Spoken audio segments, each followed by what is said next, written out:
Wednesday. Let's see. Doing a little technology magic. It's Wednesday, May the 12th in the year 2021. And I'm so glad you're here today.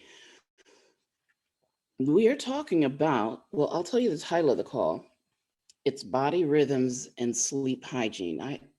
There were so many other titles I wanted to use, but they wouldn't make any sense. So I'm just going to keep it with body. I mean, they wouldn't make any sense, except in my mind, until you actually listened to the call and understood. So, but yeah, body rhythms and sleep hygiene. Now, let me tell you how I got to this title or to this topic. The topic is really more than the title. I'll tell you how I got there. Okay, so today, sometimes I look at what, people are celebrating on any particular day. And today, let me find it, is, well, May. There are a lot of celebrations in May. Okay, so maybe I can share my screen here. Hold on a sec. Because I was really surprised. Here we go. By all of these celebrations. So May is ALS, amyotrophic lateral sclerosis, or Lou Gehrig's disease National Month, American Cheese Month, Better Speech and Language Month, Celiac Disease Awareness Month. We always need awareness of gluten avoidance. Correct Your Posture Month. Let me do that right now. Okay, that's better. At least more correct. It's also International Drum Month. Now, my dad is a drummer, and both of my brothers, who are amazing musicians, were drummers by first intent. So that really caught my eye, International Drum Month. So I thought about doing something about body rhythms. Okay, great. Let's continue. It's National Asparagus Month, which is a really good vegetable for keto. Oh, right. National Brain Cancer and Brain Tumor Month, but it's also National Stroke Awareness Month. So I thought about tying the body rhythms or the rhythm with the brain. So that gave me circadian rhythm. And then, okay, let me take back. I see that it's national. I missed this before. How did I miss this? National Military Appreciation Month. So shout out to all current, active, retired veterans, people who've served in the armed forces for us. Date Your Mate Month. So a lot of stuff is being celebrated this month. Skin cancer awareness, melanoma awareness, National Water Safety Month. Okay, so you get the idea. I'm just trying to put a few things together. And let me just get rid of this. So I just kind of stuck with the rhythm idea. And I found a quote that I really like just in my searchings. It's a quote by Deepak Chopra. And he says, "Our biological rhythms are the symphony of the cosmos, music embedded deep within us to which we dance, even when we can't name the tune." I loved it. So I really wanted to name this the Symphony of the Cosmos, but yeah, who would know what that meant? So I also looked at the day. It's National Limerick Day. I thought about making a limerick for everybody, but I didn't. So you're safe. But Get this, it's National Third Shift Workers Day. And we have talked about on this program how shift work affects your circadian rhythms. Okay, so I came up with body rhythms and sleep hygiene. So we're going to talk about circadian rhythms. And I've got some nice tips on sleep hygiene. So the first, and I'm looking for Mr. Hope because we were hoping that he would lead off today, but until I see him, I'm going to go to circadian rhythms. Maybe I can share this.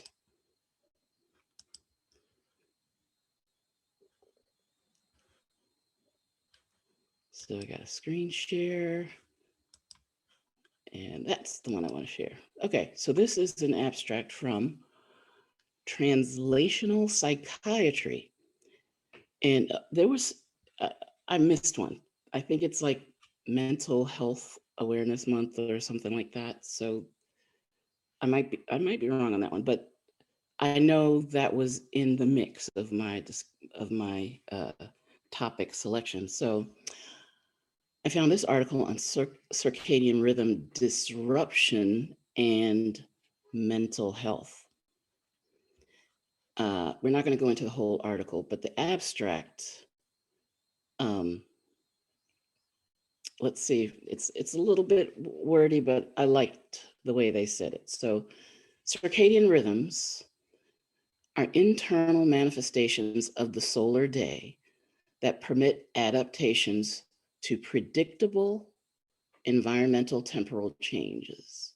These approximately 24-hour rhythms are controlled by molecular clockworks within the brain that are reset daily to precisely 24 hours by exposure to the light-dark cycle. Information from the master clock in the mammalian hypothalamus conveys temporal, that's time-related, information to the entire body via humoral and neural communication. What is humoral communication? That's our hormones, right?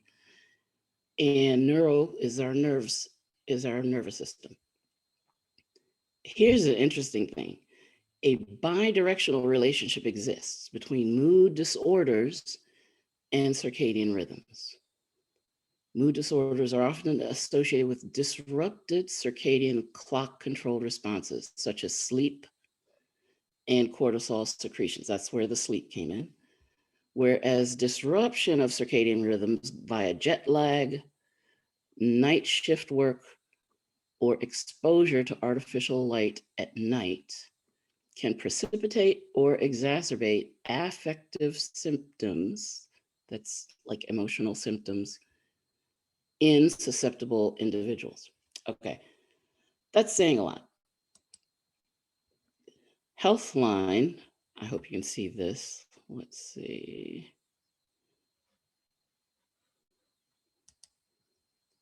I'll just make sure. And looking for Mr. Hope too. I don't see him. Okay, so healthline.com was the main article I want to share with you. Everything you want to know, everything to know about your circadian rhythm, how it works in babies and teens and adults, when you're out of sync, how to reset, sleep disorders, health effects. So it's a big article, okay? Your circadian rhythm helps control your daily schedule and sleep for sleep and wakefulness. This rhythm is tied to your 24-hour body clock, and most living things have one. Your circadian rhythm is influenced by outside things like light and dark, as well as other factors. Your brain receives signals based on your environment and activates certain hormones, alters your body temperature, regulates your metabolism to keep you alert or draw you to sleep. Some may experience disruptions in their circadian rhythm because of external factors or sleep disorders. Maintaining healthy habits can help you respond better to this natural rhythm of your body. So, a little later, I've got an article, Sleep Hygiene Explained, and 10 tips for better sleep. Okay, how it works.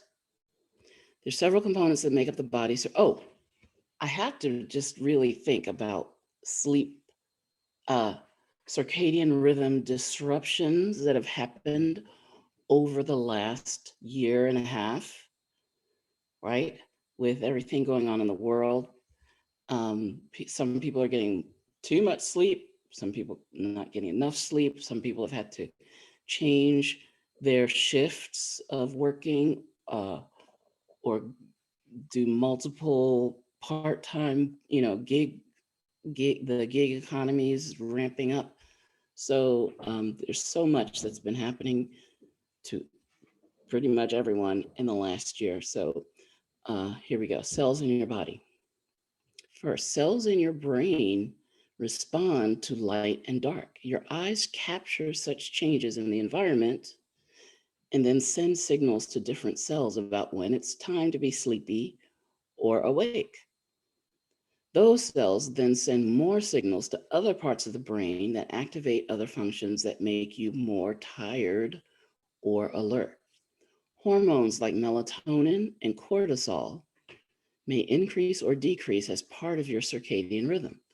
Melatonin is a hormone that makes you sleepy, and your body releases more of it at night and suppresses it during the day. That's from your pineal gland. We talk about that a little bit. Cortisol can make you more alert.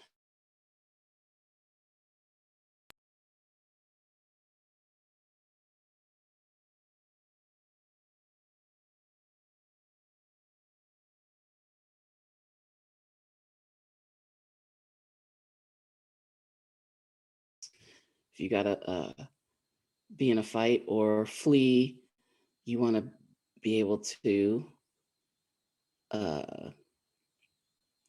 function in your environment at a heightened level. So it makes you more alert.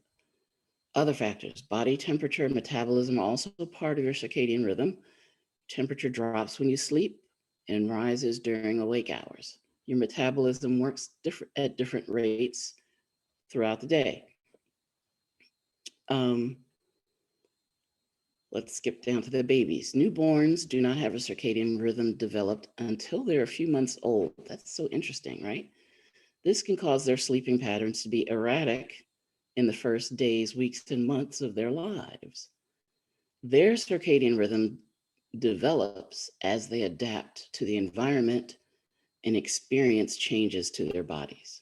Babies begin to release melatonin when they're about 3 months old, and the hormone cortisol develops from 2 months to 9 months. Toddlers and children have a fairly regulated sleep schedule once their circadian rhythm and corresponding body functions mature. Children need about 9 or 10 hours of sleep a night. In teens, teenagers experience a shift in their circadian rhythm known as sleep phase delay.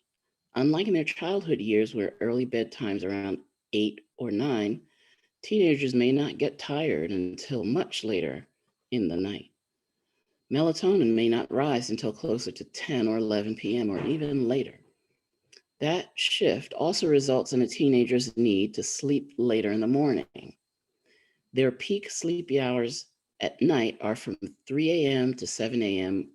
or maybe even later, but they still need the same amount of sleep as children. In adults, adults should have a pretty consistent circadian rhythm if they practice healthy habits. Well, how many of us don't have something that shines light into our eyes in our bedrooms, right? Their bedtimes and wake times should remain stable if they follow a regular schedule and aim for 7 to 9 hours of sleep every night. Adults likely to get sleepy well before midnight as, as melatonin releases into their bodies. I think they need an R. Adults are likely to get sleepy well before midnight. They reach their most tired phases of the day from 2 to 4 a.m. and from 1 to 3 p.m. There's the siesta. Older people may notice that their circadian rhythm changes with age as they begin to go to bed earlier than they used to and wake up in the wee hours of the morning. In general, this is a normal part of aging. I don't think everyone would agree with that, but it is very common. How it gets out of sync. Sometimes it's not possible to follow your circadian rhythm, and your lifestyle needs an internal, sorry. Sometimes it's not possible to follow your circadian rhythm, and your lifestyle needs an internal clock clash. This can occur because of overnight or off hours work shifts that go against natural light and dark times of day, work shifts with erratic hours. Uh, oh, uh, this is taking me back to residency. That was really crazy. Travel that spans the course of one or more different time zones. Oh yes. A lifestyle that encourages late night hours or early wake times. Medications you take. Here's a huge one: stress, mental health conditions. Health conditions like brain damage, dementia, head injuries, or blindness. What's that? Non 24. Poor sleep habits, including lacking a sleep schedule, eating or drinking late at night, watching screens too close to bedtime, or not having a comfortable sleeping space. How to reset. You may experience disruptions in your circadian rhythm, but you can get it back on track. Here are some tips for promoting a healthy 24-hour schedule. And actually, some of them are in the next article, so we might not even have to go to that article. But here we go. Try to adhere to a routine each day. Spend time outdoors when it's light outside to boost your wakefulness. Great idea. Because what are you also doing? You're getting vitamin D. Get enough daily exercise. 20 or more minutes of aerobic exercise is generally recommended. Sleep in an environment that promotes rest with proper lighting, a comfortable temperature, and a supportive mattress. How many times have you gotten a new mattress and had the discovery that, I'll say 20% of your aches and pains and crooks and whatnot went away when you had this great, comfortable, supportive sleep device? Avoid alcohol, caffeine, and nicotine in the evenings. Power down your screens well before bedtime and try engaging in something analog, such as reading a book or meditating. Do not nap late in the afternoon or the evening. Sleep disorders. So sometimes you can have a circadian rhythm sleep disorder. Two of these disorders are advanced sleep phase and delayed sleep phase. You're more susceptible if you work in a regular shift, are blind, or are a teenager or older adult. Yeah, you may think of yourself as a night owl. I used to identify with myself. In fact, I called a friend of mine the other day and I said, I have horrible news. I think I'm becoming a morning person because it's just my entire life. My dad was a jazz musician. So he would come home from gigs at 3 o'clock in the morning, and that's when we had his birthday parties and stuff like that. So yeah, I was a night owl. Symptoms related to extreme sleep disorder or sleep disruption or circadian rhythm disruption are insomnia, sleep loss, problems waking in the morning, tiredness throughout the day, depression, or stress. Other conditions tied to rhythm include jet lag, shift work, and irregular sleep-wake disorder caused by an inability to set a regular sleep and wake schedule. Treating these conditions, you can try to set up a schedule, use light therapy, both the light and the light outside and turning off the light inside. There's some other, what are those lights? They have lights that are for seasonal affective disorder. So when the sun shines less during the day, that affects some people's affective rhythms. Take medications or supplements like melatonin to fall asleep more easily. You could do that, for a few days at a time, maybe to try to reset yourself, but you don't want to be reliant upon them in order to sleep on a chronic basis. Try an intentional shift in your sleep implemented over several days or weeks. Health effects. Maintaining your circadian rhythm is vital to your health.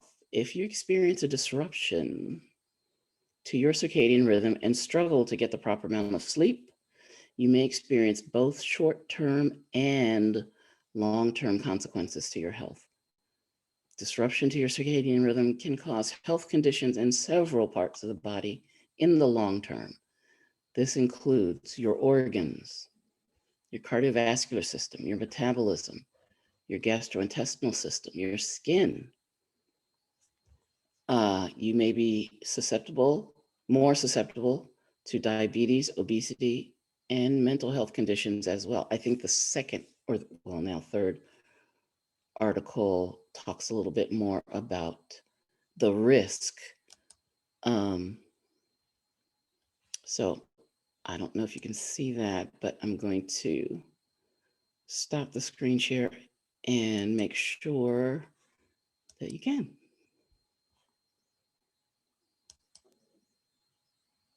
So 10 healthy sleep hygiene habits. I feel more relaxed already just looking at her. Do you ever find yourself staring at the ceiling, wondering if you'll ever fall asleep? Or maybe you wake up thinking it's time to get up, but it's actually 2 a.m. Oh, I've done that. If you're in need of better sleep, it may be time to consider your sleep hygiene and how your habits may be preventing you from getting the quality sleep you need. So what is sleep hygiene? Again, that word habits. It's what you do throughout the day, but particularly what you do right before bed, that helps to determine your sleep. So your food and drink choices, your schedule, your evening routine, many other activities. So here are 10 tips to improve your sleep. Number 1, keep a consistent sleep schedule. Make sure that the bedtime you pick allows you to get 7 or 8 hours of sleep each night. Number 2, create a relaxing bedtime routine and stick with it. Here we go. Best time to start your routine is 30 to 60 minutes before bed. Try taking a warm bath or shower. The water is relaxing.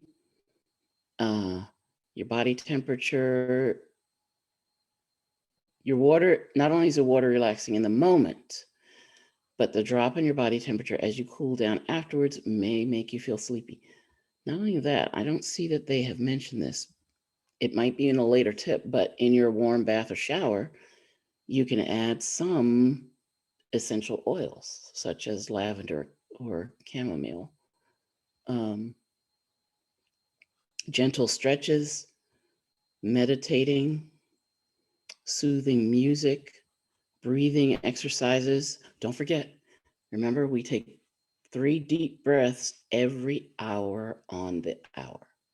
That's another talk, another subject, but just reminded me of that. Spend time reading a book, but stay away from electronic reading devices. And avoid anything overly stimulating like emotional conversations. You ever had one of those and then try to go to sleep? Number 3, turn off electronic devices before you go to sleep.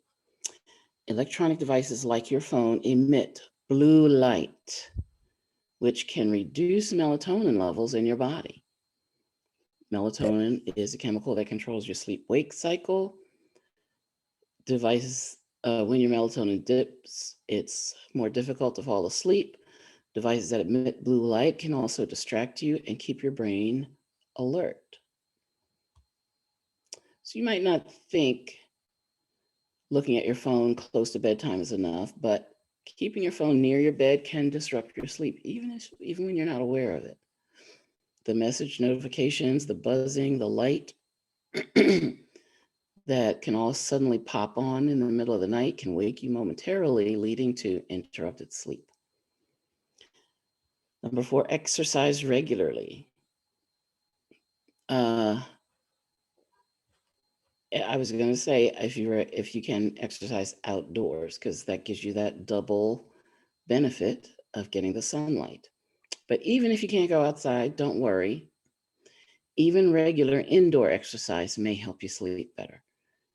Just avoid exercising within an hour or 2 of your bedtime. If you want to do something later in the day, try doing stretches or yoga. Limit your caffeine intake. Number 5. The effects of caffeine can last 3 to 7 hours after you consume it. This means that your afternoon cup of coffee may keep you awake and alert a lot longer than you'd like. Not only caffeine, but when you take supplements, when you take nutrients, a lot of times it's suggested to take them throughout the day, but I always recommend people take them if you're going to split up the dose, which is a good idea because your body needs support 24 hours, not just once a day. But I also find that sometimes giving your body the nutrition that it needs um, makes it more difficult to sleep if you take them too late. So I usually make the split in supplements. My recommendation is usually with breakfast and lunch. And before bedtime, depending on what the regimen is, that's the time to take maybe the calcium and magnesium supplements, particularly the magnesium part. And also, what else do I recommend at bedtime? Oh, enzymes. Some people need some extra digestive enzymes. Enzymes do a lot in your body. And if you take them on an empty stomach, such as right before you go to bed, they can do other things than just focus on digesting your food. So those are great to take before bed. Make your sleep environment work for you. So find the temperature you need, earplugs, comfortable mattress, pillows, and bed linens. If you're flooded with too much light, get dark curtains or use an eye mask, earplugs if you got a noisy neighbor, etc. Use your bed only for sleep and sex. Well, I'm guilty. Anyone who knows, who's called me at a certain time knows that sometimes I say, I'm in my horizontal office. So that means I'm up, I'm alert, I'm working, I'm writing, I'm training, I'm reading, but I'm in bed. So if I listen to myself, I'll get rid of the horizontal office routine. Actually, I haven't been doing that lately. But sometimes I just have to laugh at myself. Go to bed only when you're tired. So if you're tossing and turning and you just can't fall asleep, don't stay in bed. Get up. Listen to some music, do something relaxing, get in a recliner, something. And when you start to unwind um, and calm down or relax, then try going back to bed again.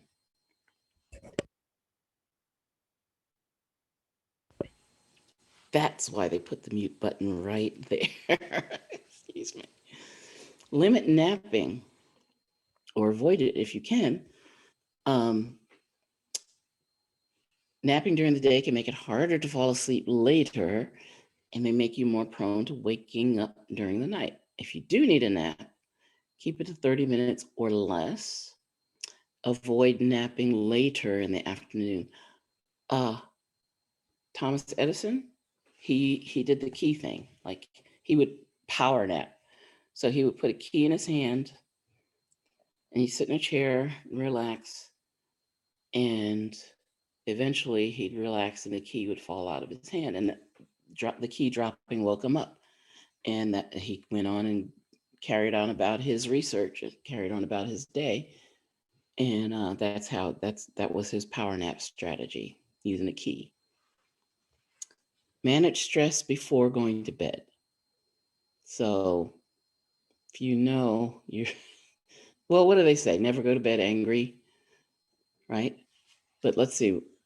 Thinking about things you're worried about can keep you awake at night. Facts. To help prevent your worries from keeping you awake, oh, this should be good. Write down your worries before going to bed to get them out of your head. Yeah, brain dump. If your to-do list stresses you out, write that down as well. Prioritize what you need to do tomorrow and the rest of the week, and then try to relax. Now, I have a friend, business associate, who schedules her. She's so productive. She gets so much done, and her calendar, she will pack it out from Monday through Thursday, and she leaves Friday open. And that way, if anything spills over, doesn't quite get done, she's still got Friday. And also, it just is so um, smart, I think, to just build the cushion into your schedule. So, research suggests that a weighted blanket may help with anxiety and insomnia, and it may provide benefits similar to deep pressure therapy. Try meditation before bed to help calm your mind. Bottom line, sleep hygiene is about having healthy sleep habits. Your behaviors, both during the day and around bedtime, can affect the quality of your sleep. All right, let's see. Nope, I don't see Mr. Hope, but I do see several people that have joined us that I didn't know were here. So thank you for joining us. And um, can I do it? Can I talk about Kangen water? I'm going to do it. Okay, let's see. One more screen share.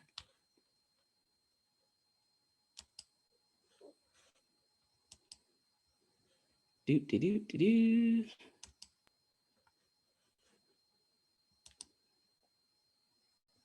All right.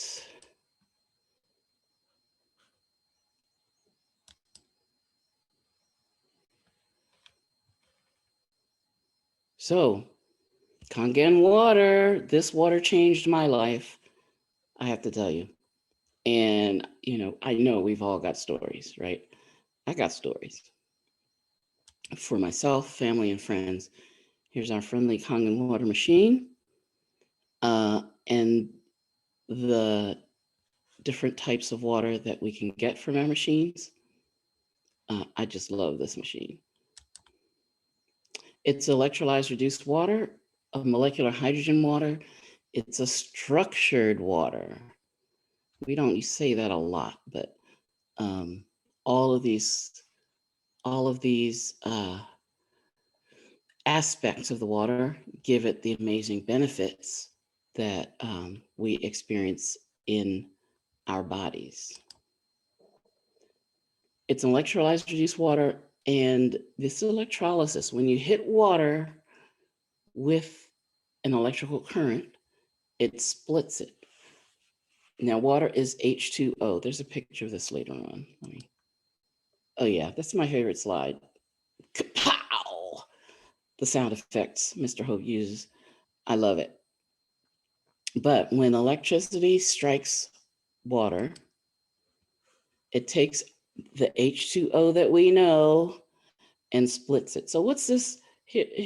Let's look at these bonds, okay? So the hydrogen and the oxygen bond together. This is called a covalent bond, right? But the oxygen has a lot more electrons than the hydrogen does. And the electrons tend to go right to this big oxygen.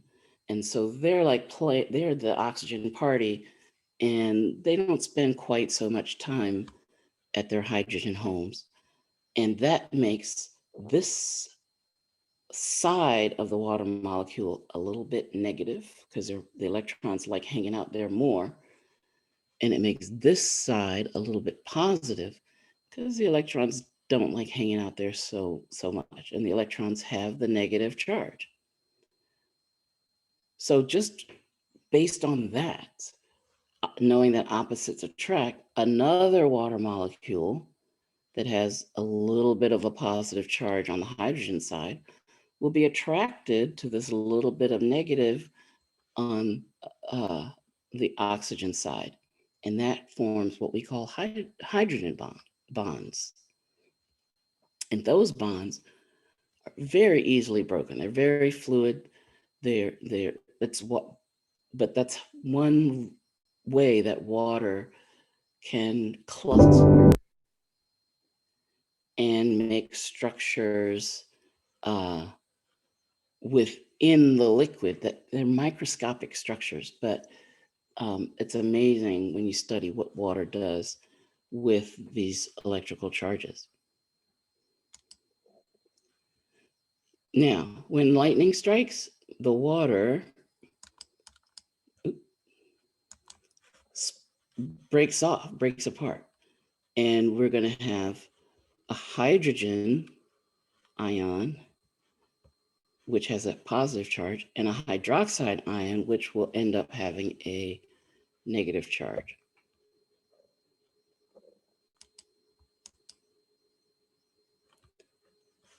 So working this reaction backwards. So we start with H2O, and the lightning strikes and it flips the arrow around, and it splits this water molecule into a hydroxide ion, the OH negative, and the hydrogen ion, the H plus. And the OH negative hydroxide ion is what we measure when we're measuring what we call the POH. The H plus is what we measure when we're measuring the pH. Okay. And here, this is a picture of hydrogen bonds. So this this hydrogen side of the water molecule, which is a little bit positive here, is attracted to this oxygen or this OH negative molecule ion, which has a lot of negative charge going on here because this other positive has been split off by the electricity. So inside the water, these clusters start to form.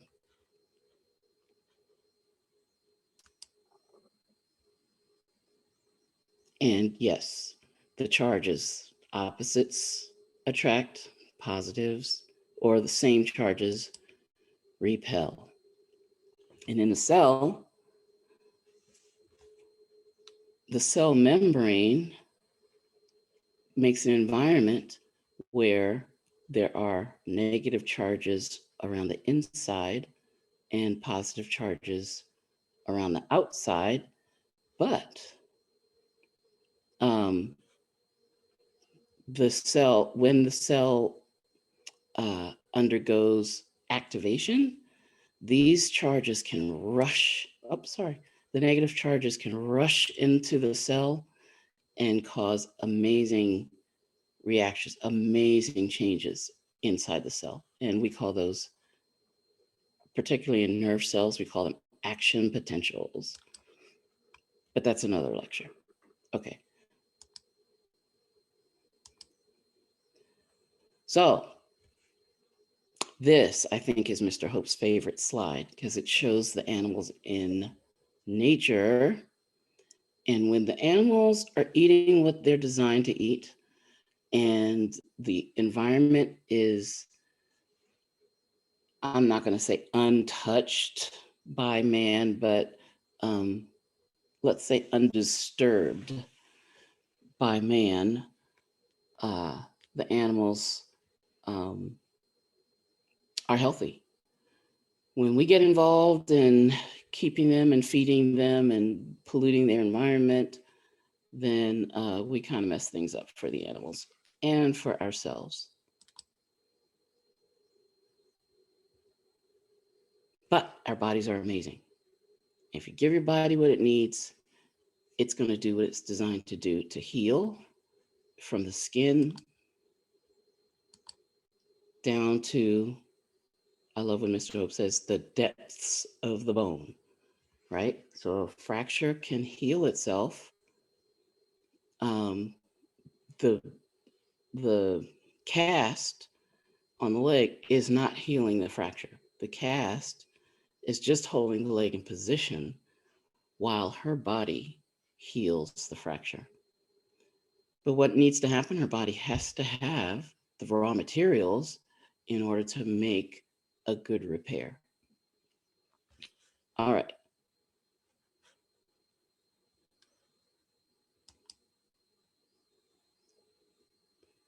Okie dokie. So I don't see him. So why don't we have a chat? So I'm going to invite you all to unmute. And if you have any questions or comments, wrong invitation. If you have any questions or comments,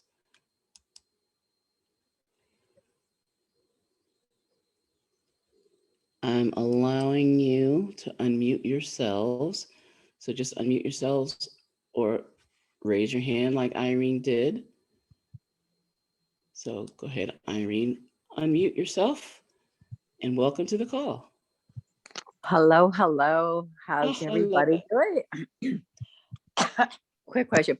Could you, again, I got on a call, I'm in and out because I have contractors here. Okay.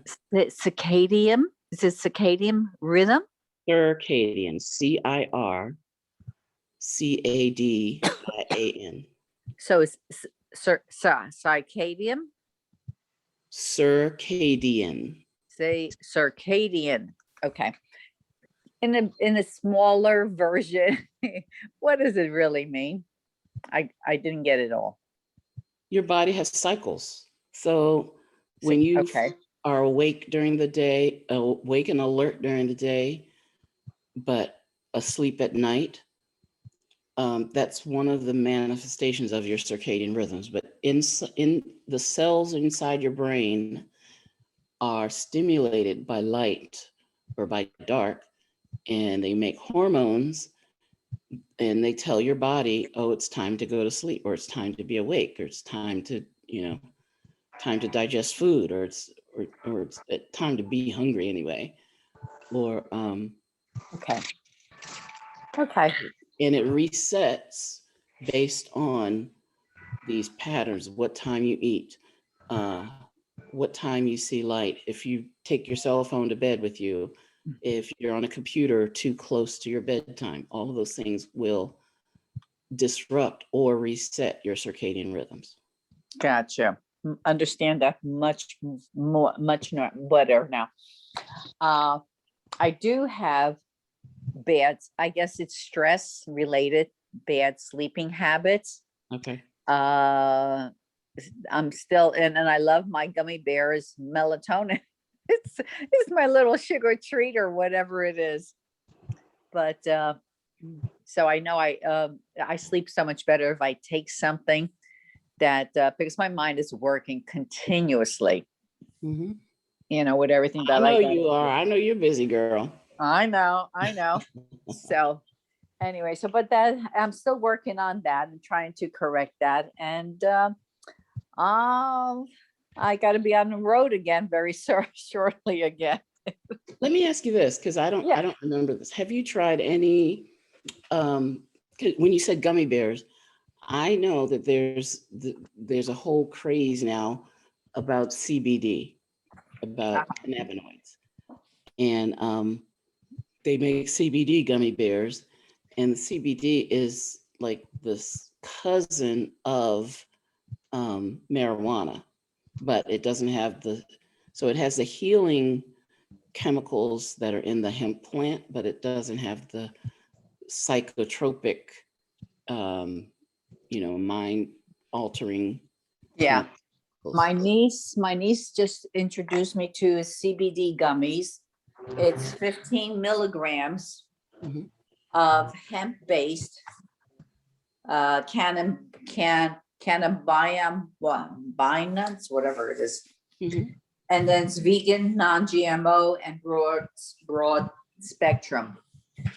1,500 Have you milligrams. tried them? I tried them, one time it did wonders. Then I got it. Then I tried it. It wasn't putting me in a deep sleep that I normally would like. Mhm. But I guess I didn't try it long enough again. Okay. All righty. Well, thank you for giving us that firsthand. Yeah, I'm working on it. All right. So Thank you, thank Irene. you. Okay, bye. And we have Dale. Hi, can you hear me? Loud and clear. Wish Okay, you were here. Pardon me? Wish you were here. I'd love to be there. We're here. We're just not all here. Ah. I put the camera on Janet, but she said no, she didn't want to be on camera today. I'm eating. I had told you offline that we might have to miss the call today because we're on the way to see the orthopedic doctor regarding this broken arm that I have up at the shoulder. And but we arranged our day so that we stopped at the Marion, Illinois Senior Center where we've been before for lunch, and they don't let you eat inside anymore with all this Corona thing going on. But people drive up and they hand you lunch in the car. So we decided we would do that today, and we're sitting in the car having lunch and connecting with you. Thank you. 3 or 4 things come to mind regarding sleep. Years ago, well, I'll say buying the restructured water machine that I have, like I know is the same one you have, other than marrying my wife, that's about the smartest thing I've ever done, is get one of those processor machines. And in fact, the foot pain that kept me out of the Army caused me to fail the physical. All that foot pain went away when I started drinking this restructured water, and I've got more stories I could tell. But speaking of light and sleep, I've heard it said that we need to get, and you know this, get rid of all light in our bedrooms, even the light from the clock. Turn it off or turn it around or something. Mhm. And I'm one who's guilty of taking a cell phone to bed, especially if I didn't get to check my email in the evening. I find myself doing that once I crawl in bed. But I'm recalling a doctor named Dave. His name just left me. Years ago, David Carpenter. He used to do a weekly conference call. Maybe you've been around long enough to know him. But we would email health questions to him, and he would answer them on a conference call once a week on Thursday nights. But I've heard him talk about sleep studies, and so many of our nerve endings end in the bottom of our feet.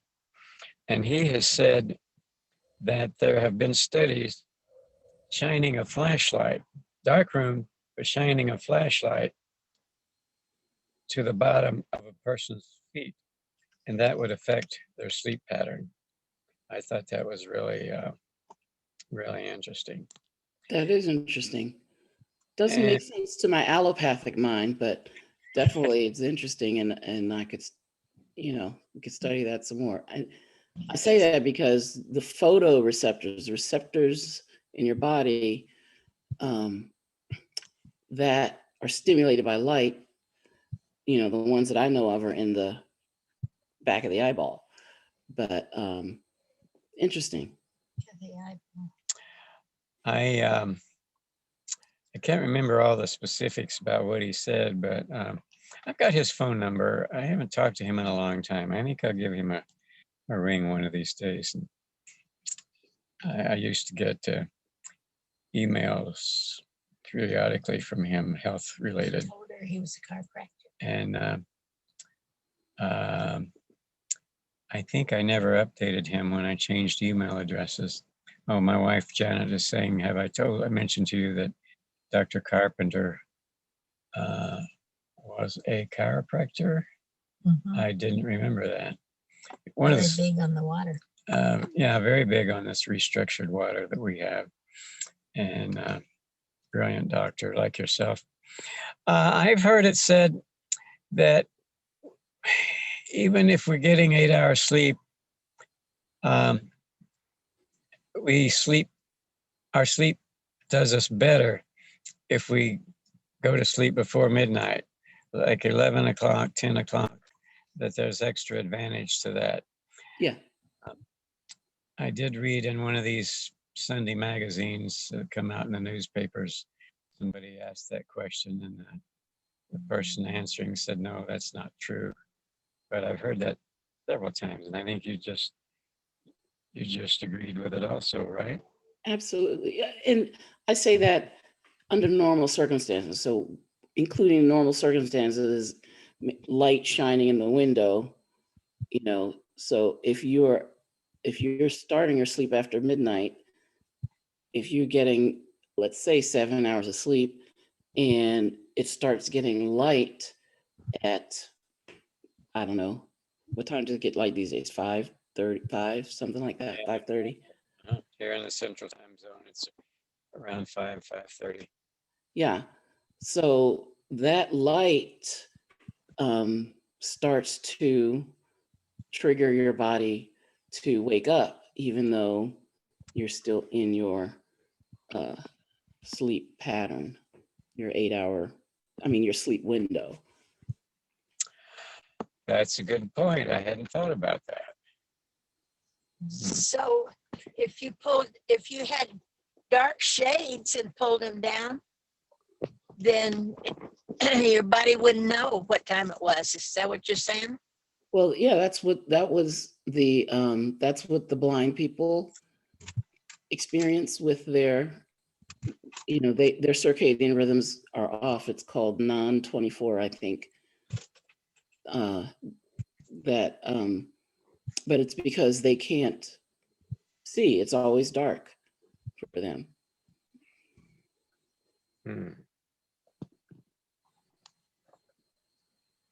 But I'm sure there's more to learn about all this. This is a fascinating study. I need to look more into this.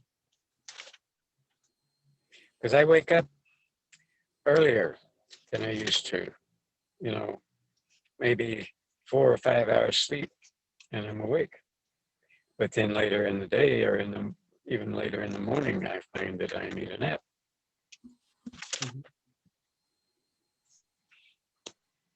question. If you were taking a professional clinic sleep study, do they do that in the daytime or at night, or they put you in a room where it's totally dark, or how do they do that?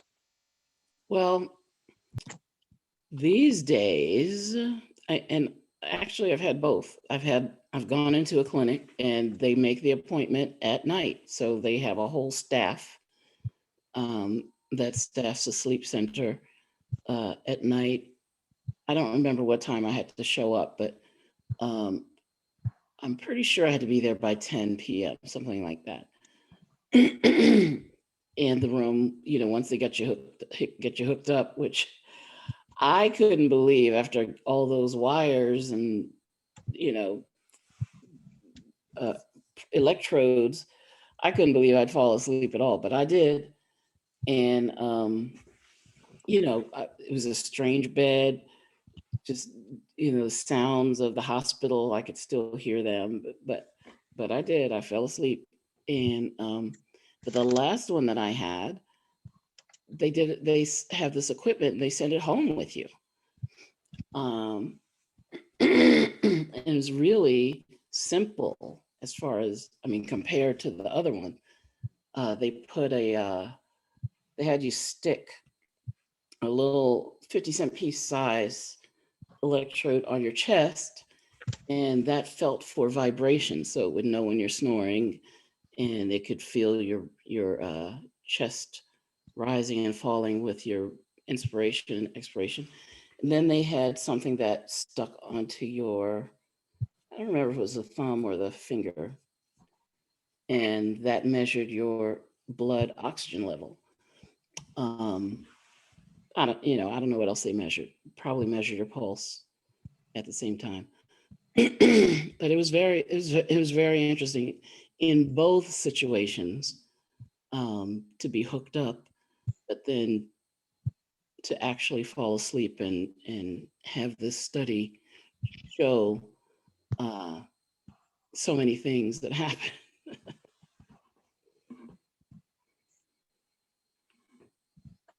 Are you thinking of getting one, or do you?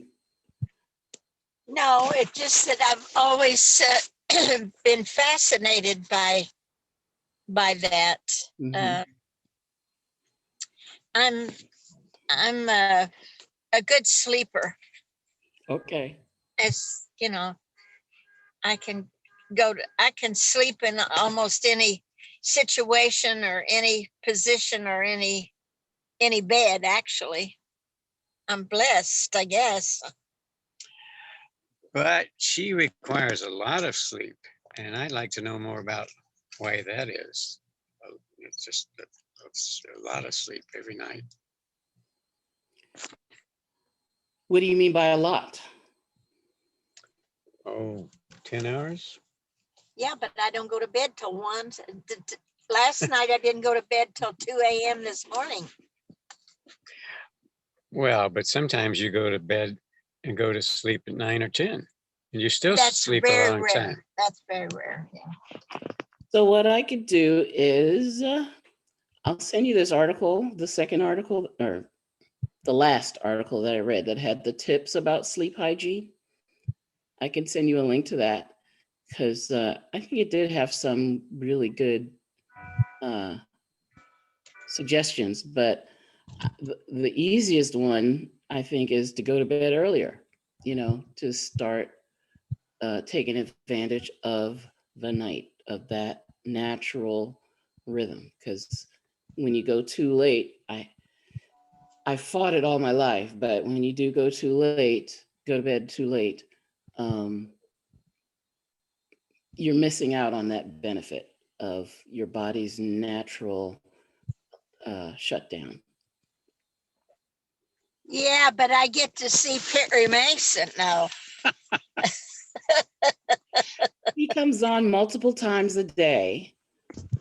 Well, that is true, but yes, that's true. Come on, girl. Okay, I'll see if I can come up with a better excuse. Yeah, nice try. Thank you. I like Raymond Burr though.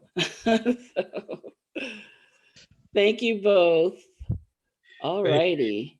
I love these calls. And I love you. What could I say? Thank you. He's a good communicator, isn't he? Yes, absolutely.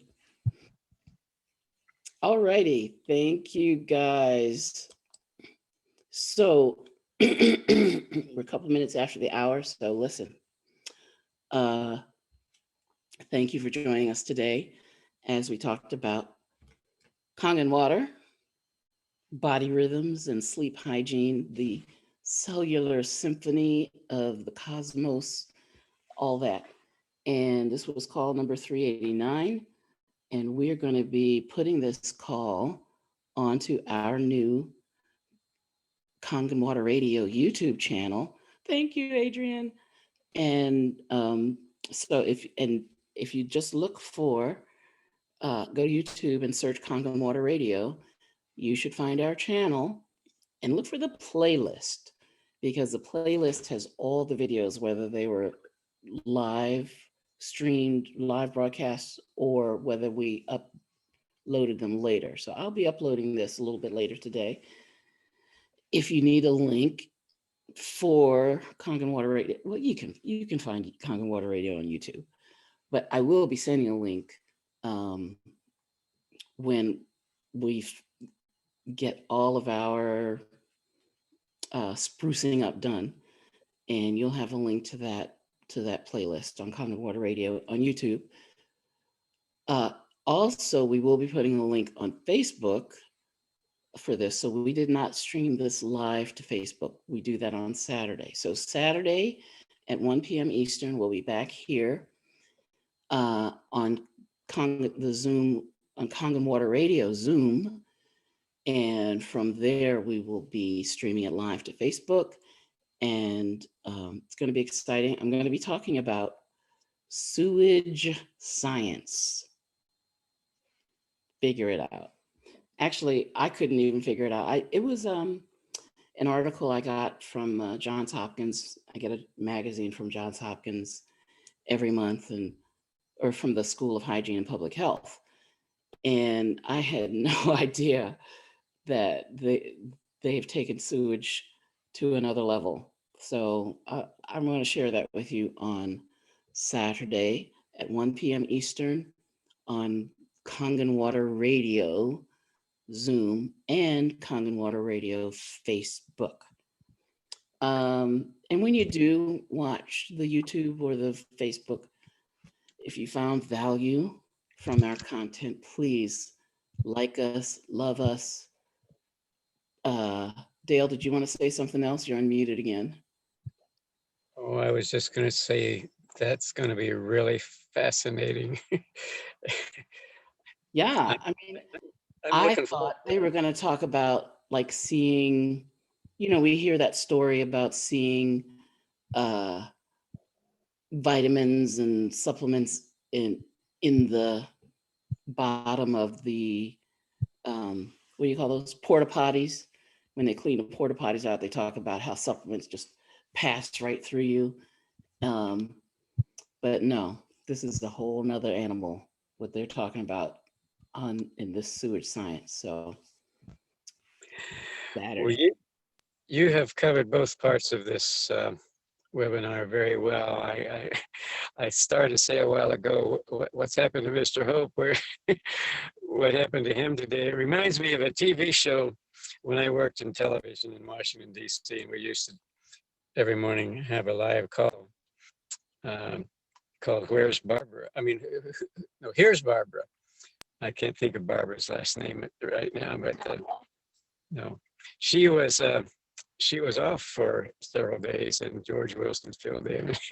Instead of calling it Here's Barbara, he called it Where's Barbara? Oh no.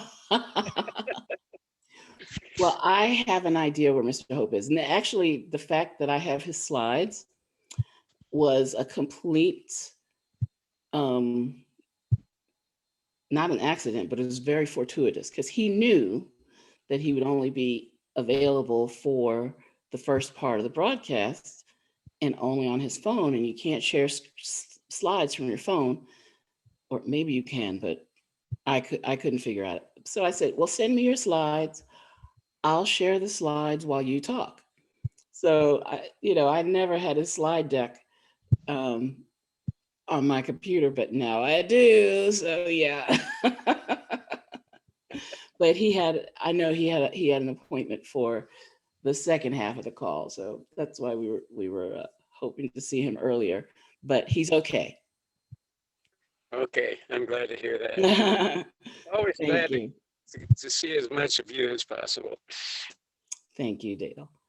So why don't we go to his slide deck, because I think he's got all those neat numbers and stuff of how to contact us, like if you're in Dubai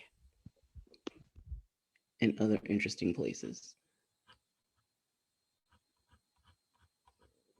But I don't know where that slide is. We're always looking for the golden slide, the golden slide.